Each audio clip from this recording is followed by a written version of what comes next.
یہی وہ تزکیہ ہے جس پر فلاح اخروی ہوگی، جیسے کہ اللہ رب العالمین نے ارشاد فرمایا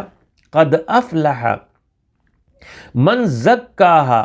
یقیناً کامیاب ہو گیا وہ جس نے اپنے نفس کا تزکیہ کیا، وقد خاب، اور نامراد ہوا وہ من دساہا، جس نے اسے دبا دیا۔ تو اس آیت میں اللہ رب العالمین نے فلاح کی خوشخبری اسے دی ہے جس نے اپنے نفس کا تزکیہ کر لیا،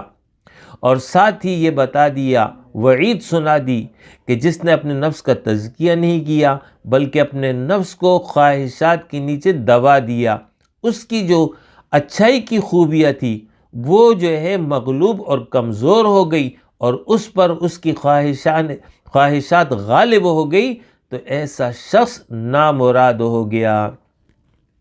اسی طرح فرمایا قد افلح من تزکا، یقیناً کامیاب ہو گیا وہ جس نے تزکیہ کیا۔ اب یہ بات سمجھ لیجئے، افلح، فلاح عربی میں کہتے ہیں الفوز بالمراد، مقصود کا پا لینا، منزل کو پہنچ جانا۔ کوئی شخص اپنے لیے ایک ہدف متعین کر لے اور اس کو وہ حاصل کر لے تو اہل عرب کہتے ہیں افلح الرجل، یہ شخص اپنی منزل کو پہنچ گیا۔ تو یہاں پر فلاح قرآن کے نزدیک وہ یہ ہے کہ فمن زحزح عن النار وادخل الجنت فقد فاز، جو جہنم کی آگ سے دور کر دیا گیا، جنت میں داخل کر دیا گیا، وہ کامیاب ہو گیا، وہ اپنی منزل کو پہنچ گیا۔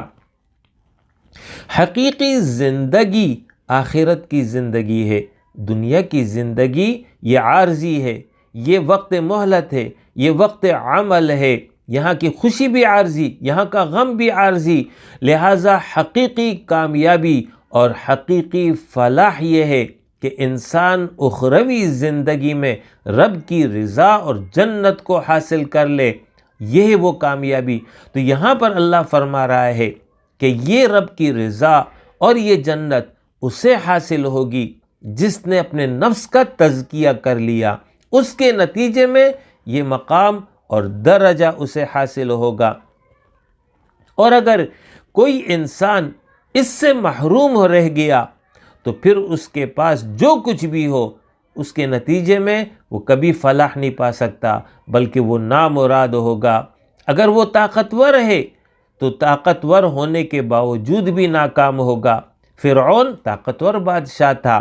لیکن جب تزکیہ نہیں کیا ناکام ہو گیا۔ اسی طرح کوئی دولت مند ہو، سرمایہ دار ہو، مال و دولت کی ریل پیل اس کے پاس ہو، لیکن اس نے تزکیہ نہیں کیا، اس نے اخروی زندگی میں کامیابی نہیں حاصل کی، تو اس کا یہ سارا مال و دولت اس کے کوئی کام نہ آیا بلکہ یہ ناکام ہوگا۔ قرآن نے ذکر کیا ہے قارون کی صورت میں کہ وہ مالدار شخص تھا، دولت کی ریل پیل اس کے پاس تھی لیکن وہ ناکام ہو گیا۔ تو کامیاب وہ ہوگا جو آخرت میں کامیاب ہو جائے، اور آخرت کی کامیابی اس کے لیے شرط لازم یہ ہے کہ وہ یہاں پر تزکیہ اپنا کر لے، تزکیے کی صورت میں ہی وہ کامیاب ہوگا۔ اور ایک بات